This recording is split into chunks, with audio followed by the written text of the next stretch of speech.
So a lot of people have been saying, cover the Andrew Callaghan allegations. Cover the Andrew Callaghan allegations. I found out about them like briefly yesterday, but I didn't look that deeply into it because for me specifically, it was my day off, so I have no idea what the fuck was going on. I have looked into it since then a little bit and gotten additional details from Ethan as well. And from what I understand, there was one person who came out and originally said, and I don't know where to go for this right now. Andrew Callaghan of Channel 5 is who I'm talking about. There was the H production subreddit. Okay. So there was one person who came out and originally made statements about Andrew, stating that I think he like pressured her to he pressured her to have sex with him. The first ever the first accusation, the allegation was, hold on, let me see if I can find it. And I'm going to issue a trigger warning here. I never actually saw the first accusation. Like, I don't know what the first one was, but I only saw that I saw a compilation of like people saying, "Oh, he's a bad guy and here is why." And it was like this compilation that I saw that I thought was a little ridiculous because there were parts of it where it was literally like Andrew Callaghan, I heard from a friend of a friend, was like hooking up with young women with family members. 99% are underage. However, there was some serious ones in between. Okay. At first, I thought maybe it's like a Aziz Ansari style situation. But one of the people that actually came out, I believe it was Moldy Freckle, who said Andrew sexually assaulted me as well. I'd previously been involved with him, but only when I was extremely drunk. This one was the only one out of like all of the random things that were compiled that made it that seemed very severe.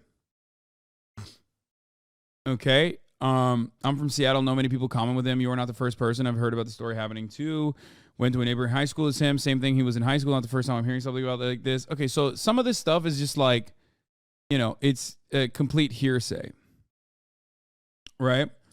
But this one was the solid one. This one was previously dating, I believe, Andrew. And this video in and of itself is like a very serious one. There were two videos from her. The first was allegations. The second contained text messages and other anonymous allegations that responded to her post with.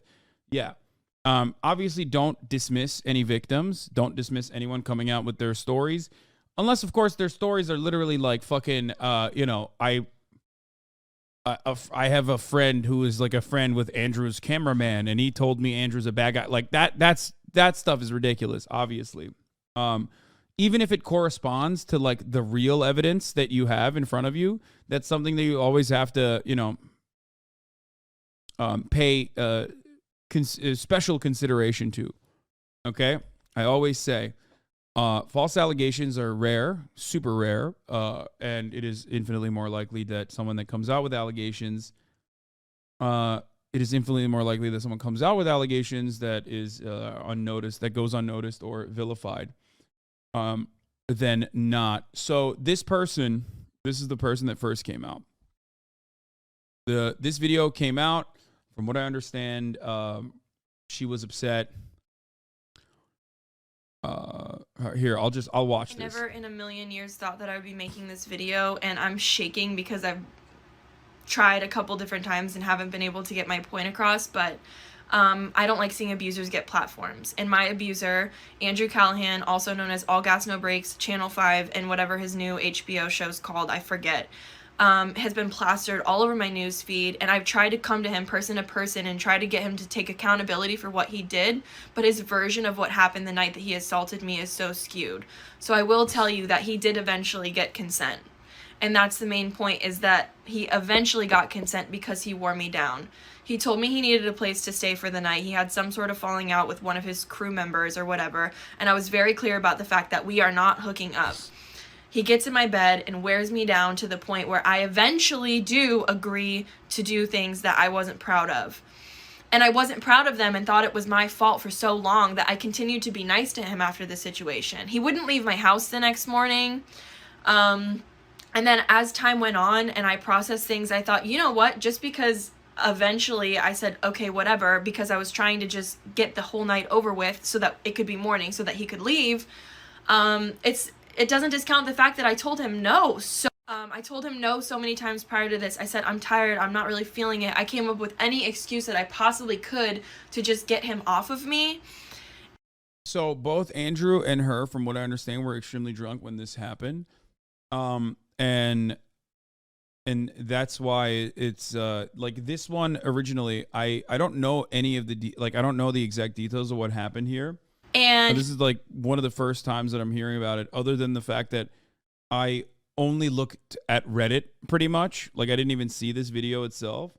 And that's still not consent ultimately. Not, you know, it's still coercive in nature if there's like pressure involved.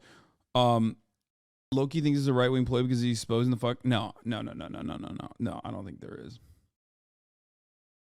I don't think this is a right-wing ploy. It's infinitely more common. I think it's a lot more common for this sort of thing to happen. That like, I think it's infinitely more common for something like this to happen than have people like build a conspiracy theory. Come on, guys. It is very common. Even during the Me Too shit, like we talked about this, it is, of course, it's incredibly common. It is, and I say this all the time, whether it's someone I know, someone I don't know, this is a consistent thing that I mention all the time.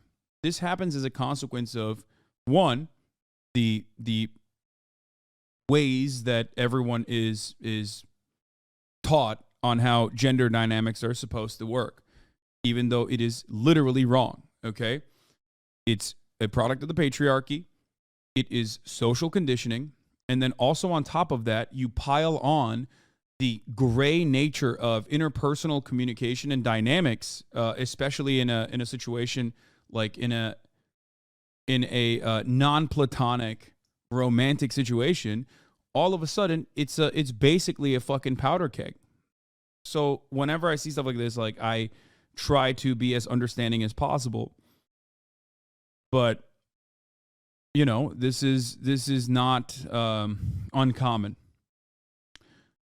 I think that what Andrew was doing, I didn't see this one, but I did see the other one, was pestering.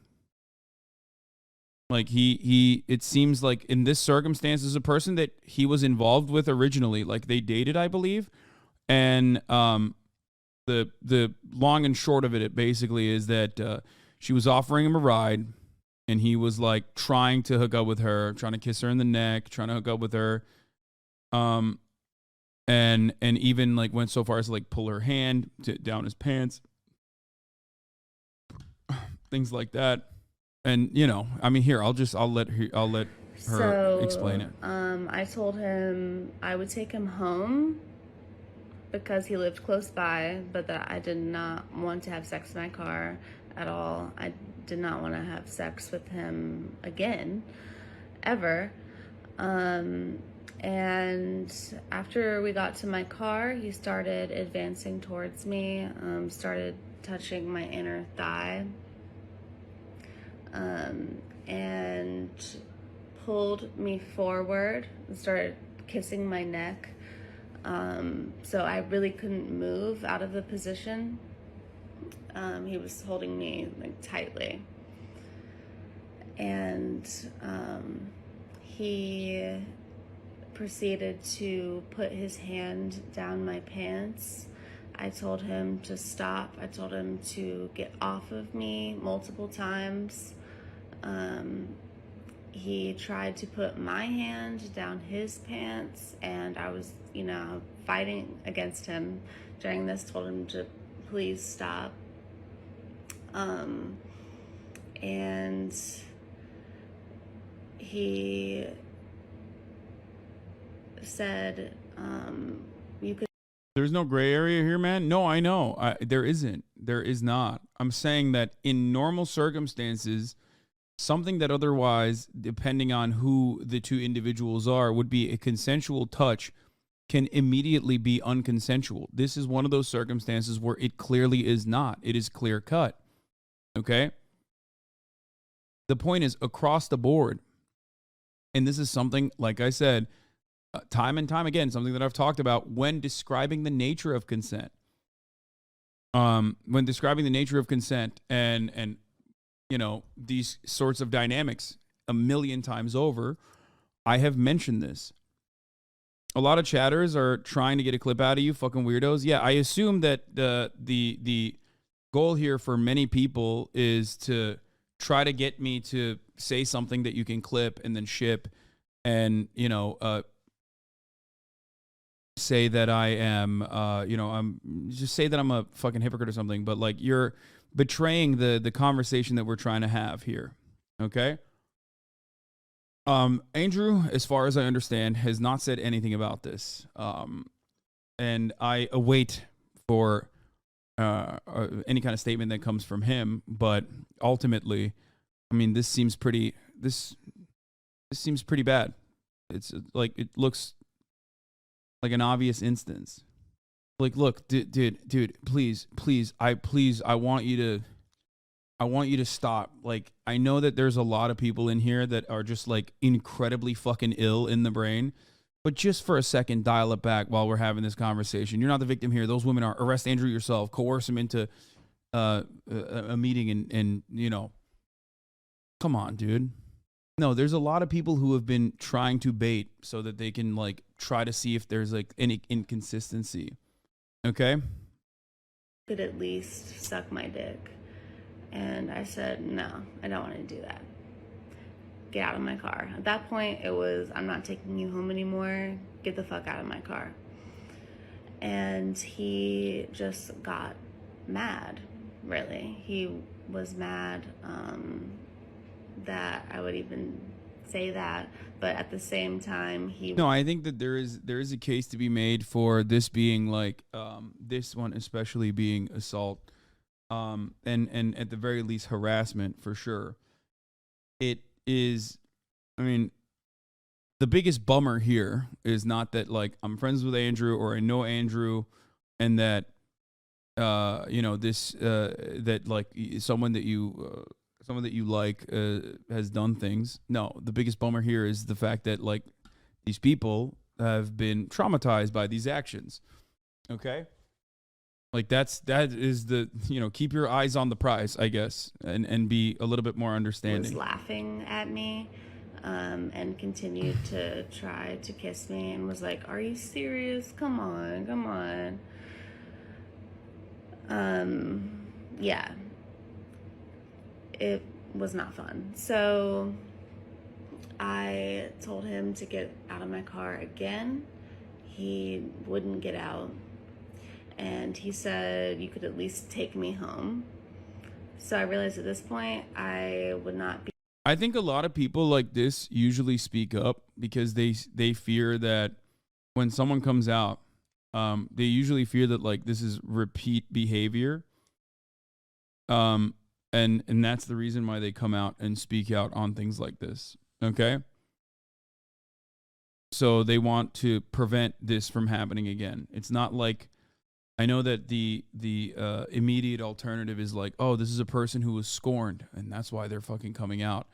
And even if like one person, even if the original accusation is like that, the other people that are coming out in that situation are offering offering repetitive patterns, like pestering, legitimately, like regularly pestering. And in some instances, that could lead to a coerced consent, a coerced instance of consent. And even if I were to put myself, I mean, this is a weird thing to say, but even if you were to put yourself in the shoes of the perpetrator, okay, and a lot of people are going to say, oh, what the fuck, like, don't do that. He himself, after a sequence of repetitive actions, and this goes for a lot of people, okay? This goes for a lot of dudes. When you when you engage in this action and it is otherwise rewarded or there's no sort of pushback, you assume that this is the norm, okay? This isn't to take away the responsibility from Andrew in this circumstance. It's not. It certainly isn't. But it is for a lot of people to hopefully understand why these things keep happening all the time, especially because I think that like the systemic aspect of this conversation always gets lost in the sauce in the way that we look at everything. That's why people say like men are trash, okay? That's where this comes from, because a lot of guys oftentimes in this circumstance don't understand what they're doing is like completely inappropriate, or there might be a point where they understood that what they were doing was completely inappropriate and have lost touch with that side because this is so heavily normalized and reinforced in society. That is also part of the reason why I always talk about whenever I cover these sorts of things, whether it be someone I know or someone I don't know, when people go, oh, it seems like there's a lot of people who are doing this sort of thing in this avenue, in Twitch or whatever, right? What you also always need to take into consideration is that this is not just happening on Twitch, or this is not just happening in this circle. It's happening it's happening in every circle, in every facet of existence. And I think that the way to solve it is by, again, having empathy across the board, and of course having an honest conversation about these sorts of things, which unfortunately rarely ever happens, because ultimately the people that speak out against these sorts of instances are traumatized individuals who, of course, are going to be on the edge, be defensive. It's understandable. It's a survival mechanism. It's the same as like when I talk about transphobia. Yes, I completely understand why trans people would be more defensive when having a conversation like this that would otherwise even come across as like to the untrained person who's just like hearing from the outside like, oh, why are you being so hysterical? Well, yeah, it's because they feel as though their lives are on the line, and in many instances that's a legitimate reason. Same with this as well. Okay? Same with this circumstance as well. I'll wait for what Andrew's side of it is, but it does seem like this is pretty commonplace behavior. As far as like the things I saw, it's usually like known people. These are people that he knew, people that he might have even had a consensual relationship with at some point. And yeah, that's it. I don't know what else to say other than that. So yeah. Be able to physically push him out of my car. So I started driving quickly and erratically down the road. I pulled into a busier street and I stopped abruptly, thinking, like maybe someone will realize something is wrong, or if someone is honking at me, like he'll feel uncomfortable and want to leave the car. But I guess it did make him uncomfortable that I did that, and I told him to get the fuck out of my car. And he was like, can I at least get a kiss goodbye? And I said, fuck no, get the fuck out. He left. Never spoke to him or saw him again.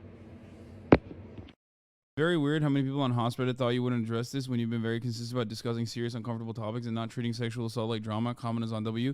I mean, it doesn't matter. Those people are fucking delusional.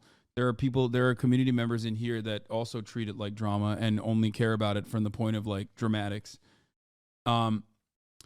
So I think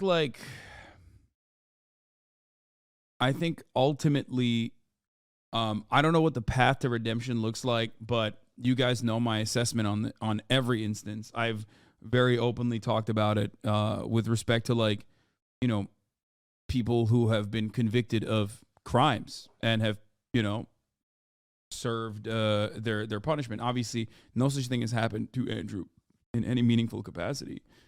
But I always believe that people can get better. People can redeem themselves. But I think I don't know. I need to hear what Andrew has to say before anything else on whether or not that is adequate or can happen. Bummer, but how do you feel having just platformed him? Obviously, you didn't know. I have no responsibility for platforming him. What was your headspace when you saw this? I mean, I also know him. Like I've hung out with him, not like in non-professional settings, but you know, I don't feel great about it. But I guess what you got to do is just admit fault and seek help and hope that like eventually you can help others heal, like your the people that you've traumatized heal. Anyway, this is not about me, so shut the fuck up and ask me about don't ask me questions about like how I feel about the situation. That's weird. Anyway, so as far as that goes, I don't know. I mean, I don't. Kind of wild that you're expected to know everything about and dissect every single instance of every sexual impropriety that happens. Yeah. I just got here. Is there physical evidence of what's accused thus far? All I know is that these two women accusing him. No, there's more than that. There's like a lot of this shit where it's like, oh, I've heard a lot of weird stuff, which I don't really place a lot of emphasis on, and I don't personally care. But hard accusations made by individuals who are victimized themselves, like that's pretty serious. That is something that I take into consideration. As far as like this receipt video, this was the only thing I saw, which literally made me feel. This is the first thing I saw about this entire process, and I thought like that's kind of odd because it was peppered in with like crazy shit. Like what is it? It had a lot of like weird nonsense in it, you know what I mean? And that made me go like, what the fuck? This is odd. Like, who gives a shit about this? Like, also, he thinks the clitoris is inside the vagina. It's actually embarrassing for him.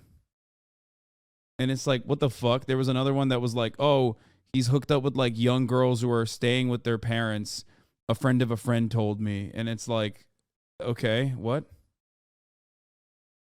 Anyway, that sort of shit was like, you know, that is like ridiculous. You know what I mean? And I feel like it literally like dilutes from the actual story. And it's odd because like the person that put these things together, I guess, like I if I'm being as charitable as possible, I assume that she was trying to warn other people. I don't know. You know what I mean? But also like why would you add that sort of stuff in there? It was like weird. I think if you watched everything from the first accuser, you would find her credible in describing a coercive dynamic, even though she did hyper focus on irrelevant details. Yeah. But you know, there's more people that have come forward since then. So, ultimately, I think people need to be like incredibly careful with the way that they conduct themselves around people that they're interested in. And it's already like a scary space, regardless. And it's always been scary. It's scary for the other party. It's scary for everyone involved. His failure to address it so far is pretty damning. I think he's probably, I mean, Andrew's not exactly like the most, like he goes in and out of phases. I don't know if he's like, has a lot of mental care for himself. He's not very online, so I don't know. But yeah, this is. Can you emphasize how physical evidence doesn't usually present in these types of cases? People don't get how first-hand accounts count as evidence. How could you have physical evidence for something like this at that point? It's like something that happened a long time ago. Is that the takeaway though for guys to learn from this? Consent no means no. Yes, I think yes. Considering that men are oftentimes the perpetrators of like a big chunk of these instances, yeah, it's definitely up to men and positive male role models to educate people and men to understand that, understand consent and not engage in like coercive actions such as this. And like there are going to be instances even when you don't recognize that you're being like pestering or annoying and you still are, you know what I mean? Like it can happen. I know that people will say, no, that's not the case. That will never happen. No, you're just working off of your own personal experiences and have no fucking idea how you came across to other people. You have no idea how you came across to the person that you got your Starbucks coffee from today. You know what I mean? That's precisely the reason why most of us are nervous wrecks around other human beings, right? Now add a sexual component to that, and you will understand that it is like literally profoundly difficult to navigate this space. Okay, so yeah, it's, as a man, I understand that part of the equation is difficult. Straight up, like, I'll say it. I know that women in the chat that heard me speak about everything else that I just spoke about and then turn around and say this are probably going to say, well, fuck you. You're a piece of shit. What do you mean? How dare you say it's so difficult? It's like, no means no. No, it's not as simple as that for a lot of instances, for a lot of people. Like, they don't understand it. They don't know. So many people don't fucking know how to act. They just don't. Especially when you're young, you're horny, you don't have any fucking clue how to navigate this space, and all of the goddamn male role models that you are learning from are fucking, you know, people like Andrew Tate. You think there's a redemption to this? There's a redemption to all situations. That is an unchanging value that I have that's not going to change in this instance. I believe in that for everyone. I believe in that for random people I've never met before. I believe in that for fucking violent criminals. You know, and I believe in that for people who I despise as well. So, you know, that mentality of mine has not changed and will not change. I don't know, Hasan, this just kind of makes me sad to hear you not do what you said Kai should have. Disappointed in your reaction to this as a long-term sub. Please go ahead and explain to me how I fucked this up. Please go ahead and explain how I didn't do an adequate job talking about systemic reasons as to why this sort of thing happens, how likely this sort of thing is, and talk about how the trauma of the victim in this circumstance is what is the utmost important thing. Also, I have personally zero involvement in the matter at hand, and I'm just covering it as an outside person. Okay, go ahead. Go ahead. Say something fucking insanely outrageous, and that's going to, like, piss me off. So you can get a clip out of it. Anyway, you don't have to mock every single person. I mean, we'll see what they have to say. I don't see you as an outside person here, and I feel like you're saying it's complicated. It's true in scenarios where you're not directly addressing the situation, but in this case, I just think you think I'm an insider person in this circumstance? What is your implication here? What is your assessment of the situation? Do you think I was in fucking wherever the fuck they were at, St. Pete's or whatever? Is that what you think? Was I there? How am I an insider in this circumstance? Is it your fantasy to have me be involved in this circumstance? So you're just like, maybe, you know, what the fuck are you talking about? Also, I directly addressed it. That's crazy. Not an insider, but certainly not an outsider as being his friend. What do you want me to say? Should I bring him over here and kill him for you? Like, what do you want? I genuinely don't understand. I'm not trying to watch every day, and I'm a fan. I met you in, like, New York City. I'm just saying this genuinely. But, like, what do you... I addressed the situation. I was on the side of the victim. I even talked about, like, systemic reasons as to why men behave this way. There is literally... I don't know. I don't know what you think I should have done in this circumstance. What the fuck? No, like, everybody stop yelling at the chatter, but, like, I don't know. Well, it's not about me. It's not about me. Also, so I don't know why you're, like, asking me to be involved in a situation where it's not about me. Maybe I heard it through trauma ears. I don't know. Sorry. Okay, it's okay. You don't have to apologize for it. But I'm not, like, in any way, shape, or form involved in any of this. And when I got information, I talked about it. So I don't know what you guys want from me other than that. And I didn't say the situation was complicated. Yeah, I said it as a generalization about the male-female sexual dynamic. So every circumstance is complicated. There are instances where a touch could be considered consensual between two parties that are offering consent to one another without actually, like, asking for it. You know what I mean? You don't ask your girlfriend, "May I kiss you, please?" every time you kiss them, right? Like, and then there are still situations where you can commit even spousal rape. You know what I mean? So obviously, that is what I'm talking about with respect to how complicated this circumstance is in general, which is precisely why this kind of thing happens so frequently and so regularly. None of which, of course, make this situation a good one, okay? Or the actions justifiable. I have not heard of any weird instances regarding Andrew before this. No. No. But to be fair, I have not hung out with him all that much in a non-professional setting, but I had not. Clout, let's go. Free clout, baby.